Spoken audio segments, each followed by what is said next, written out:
Hi, this is Scott. Welcome back to another Hollinger Team video blog. This topic and the question for this video is what we get typically from buyers that are looking at a home and want to know what the power bills are. And we're fortunate to have pretty low cost electricity here in Montana. And I got a newsletter the other day from Flathead Electric Co-op, broke down the sources of electricity that the utility has to provide electricity to the homes here in our, northwest Montana. And I thought I'd share some of those because it was kind of interesting. And I could start from the least, the smallest percentage of resource on up to the largest, because I think all of them were kind of interesting. It starts out, the lowest is wind. Probably because we don't have really a windy area here, and I think most electricity from wind on the other side of the Continental Divide gets shipped some other place. Second to that was solar panels, and that just I think part of it is we just don't have that many out there, and then we do not have on a year-round basis steady sunny days as you would have in, say, the Arizona desert or something like that. Then we move on up to some other things like biomass, which we have, or the Flathead Electric has two resources there. One is from the landfill gas. The methane gas that is emitted from or created from landfills is then burned to a gas turbine to generate some electricity. And then also Stoltz lumber mill up in Columbia Falls has a plant that composts or digests wood waste product and generates gas that way, and then runs a gas turbine there.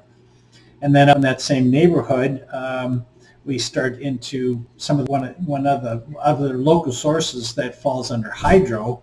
There is a small hydroelectric turbine that is run by the water coming out of the Whitefish's city water reservoir that drops down through quite a good drop, and so they're able to generate a small amount of electricity for that. The next one that I thought was interesting was, and this is imported electricity, not from the area here, as well as some of the other sources, and that's the next one is nuclear, and that's more than 10% of the electricity that we depend on for power here in the Flathead Valley. And then finally, you get to hydroelectric, which is the large renewable resource that's there with the dams that we have on the rivers. Hungry Horse Dam for sure is a very, very productive creator of electricity. We've got the Columbia River dams that is part of the Bonneville Power Administration and the electricity that's created through there, and the Snake River dams that are there. That falls into a category that I think everybody should pay attention to, because there is some push to take those dams out, and that is going to change a lot of things for a lot of people, not just the heating of your house, but manufacturing. I mean, just say heat a grocery store or light a grocery store and things like that would be a huge impact to that.